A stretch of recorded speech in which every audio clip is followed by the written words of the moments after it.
సొంతూరిపై అభిమానం చాటుకున్నాడు ప్రముఖ డైరెక్టర్ నాగ్ అశ్విన్. నాగర్ కర్నూలు జిల్లాలోని ఐతోలు గ్రామంలో తన తాత సింగిరెడ్డి పర్వత్ రెడ్డి పేరుతో ప్రభుత్వ జెడ్పీ హైస్కూల్లో అదనపు గదులు నిర్మించిచ్చారు నాగ్ అశ్విన్. తన తండ్రి చదువుకున్న స్కూల్కు తన వంతు సాయంగా క్లాస్ రూమ్లు కట్టించానని చెప్పారు. భవిష్యత్తులో మరింత సాయం చేయడానికి తమ కుటుంబం సిద్ధంగా ఉందని వివరించారు. విద్యార్థులు ఉన్నత చదువులు చదివి డాక్టర్లు, ఇంజనీర్లుగా ఎదగాలని ఆకాంక్షించారు. నాగర్ కర్నూలు ఎమ్మెల్యే కూచుకుల రాజేష్ రెడ్డితో కలిసి ప్రారంభించారు నాగ్ అశ్విన్. ఈ ప్రాంతం నుంచి ప్రపంచం మెచ్చే దర్శకుడిగా నాగ్ అశ్విన్ ఎదగడం సంతోషంగా ఉందన్నారు ఎమ్మెల్యే రాజేష్ రెడ్డి. కార్యక్రమంలో జిల్లా కలెక్టర్ బడావత్ సంతోష్, నాగ్ అశ్విన్ కుటుంబ సభ్యులు, గ్రామస్తులు, టీచర్లు, విద్యార్థులు పాల్గొన్నారు. ఏదో చేయాలనే తపనతో వచ్చిన వాళ్ళందరినీ మనందరము సపర్ణతో ఒకసారి అలాగించాం. ఎందుకంటే గ్రామాల్లో ఇటువంటి వాళ్ళు చాలా తక్కువ ఉంటారు. అంటే ఇప్పుడే పెద్దలు చెప్పినట్టు ఈ నుంచి నాగర్కర్నూలుకు చదువుకోవడానికి నాగర్కర్నూలు దాకా నడిచెళ్ళేవారంట. అంటే మా జనరేషన్ అంతా మేము చూడలేదు సార్.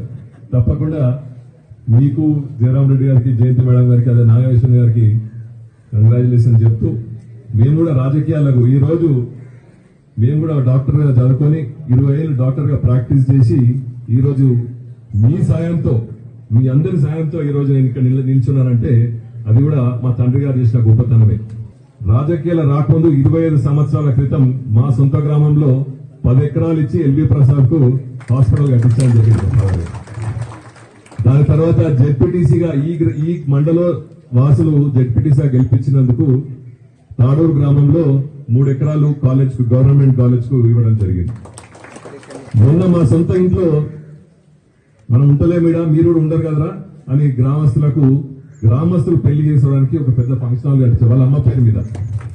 చిన్నప్పటి నుంచి ఊరు నుంచి నాగర్ కర్నూలుకి ఎలా నడుచుకుంటూ వెళ్ళేవారు నాకు కాన్స్టెంట్లీ చెప్పేవారు. ఐ థింక్ అది ఒక స్టాండర్డ్ స్టోరీ ఆల్సో అనుకుంటా. అందరి ఫాదర్స్ కి ఏదన్నా అడిగితే అసలు మేము ఎంత నడుచుకుని వెళ్ళేవాళ్ళం తెలుసారా మేము స్కూల్కి, నీకు ఎందుకు రా పెన్ను లేదు ఆ టైప్లో. బట్ ఫుల్ ఇన్స్పిరేషన్ అండి. అంటే మా మదర్ కూడా ఈ ఊర్లో ఎంత యాక్టివ్గా గుడి కానివ్వండి, బడి కానివ్వండి, చిన్నప్పటి నుంచి నాకు జస్ట్ ఊరికి వచ్చేటప్పుడు ఒక బ్యాగ్ మందులు తీసుకొచ్చేవాళ్ళు.